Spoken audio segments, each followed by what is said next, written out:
अल्हम्दुलिल्लाहि वहदा वस्सलातु वस्सलामु अला मन ला नबिय्य बअदा। सामीईन अस्सलामु अलैकुम वरहमतुल्लाहि वबरकातुहू। आज उन ख़वातीन व हज़रात के लिए एक खूबसूरत अमल बताते हैं जिनके यहाँ बेटा नहीं है, बेटियां हैं। मुसलसल बेटियां पैदा होती हैं। किसी खातून के यहाँ 3 हैं, किसी के यहाँ 4 हैं, किसी के यहाँ 5 हैं। बेटा न होने की वजह से तानो तशनी का सामना करना पड़ता है, कभी सास की तरफ से, कभी नंदों की तरफ से, कभी शौहर की तरफ से तलाक की धमकियां मिलती हैं कि बेटा पैदा ना हुआ तो दूसरी शादी कर लेंगे, छोड़ देंगे। तो उन ख़वातीन के लिए ये गुफ्तगू अहम है, आखिर तक समाअत कीजिएगा। एक तहकीक से यह साबित हुआ है कि जिन ख़वातीन के यहां बेटियां पैदा होती हैं, बेटा पैदा नहीं होता, उनके अंदर पोटाश की कमी पाई जाती है। फिर यह भी तहकीक हुई कि किस फल के अंदर पोटाश ज्यादा पाई जाती है। चुनाचे ये नतीजा निकला कि केले के अंदर पोटाश ज्यादा पाई जाती है।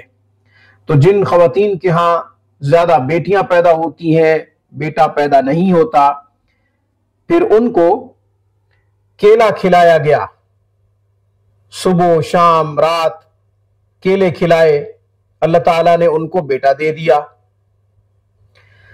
तो केले के ऊपर एक खूबसूरत नूरानी और रूहानी अमल दम करने के लिए बताऊंगा और पूरा तरीका बताऊंगा इंशाअल्लाह।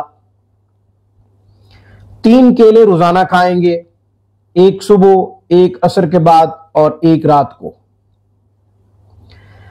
एक केला सुबह को ले लें, खातून जिनके यहां बेटियां पैदा होती हैं वो ले ले, छील ले, उसके ऊपर या वलीयु या अल्लाह 21 दफा पढ़े, दम कर दे, केला खा ले।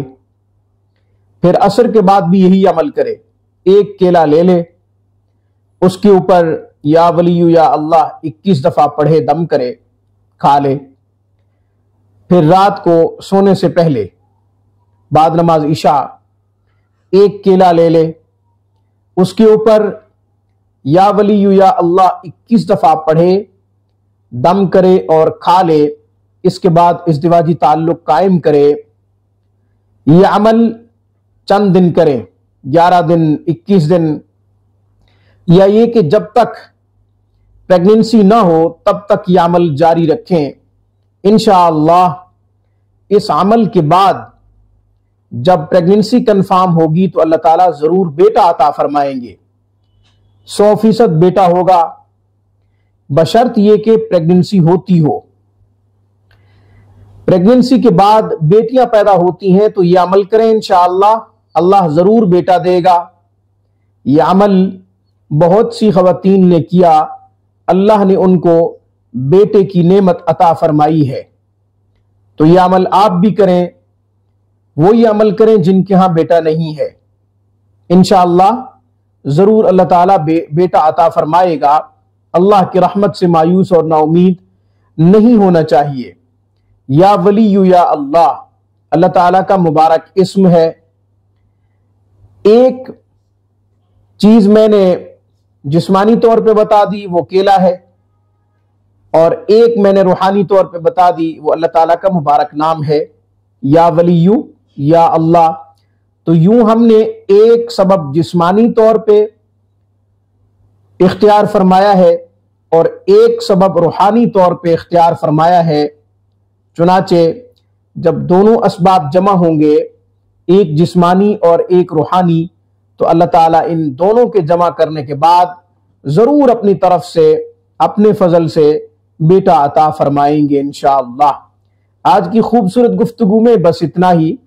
अक़ूलु क़ौली हाज़ा व अस्तग़फ़िरुल्लाह व आख़िरु दाअवाना अनिल हम्दुलिल्लाहि रब्बिल आलमीन।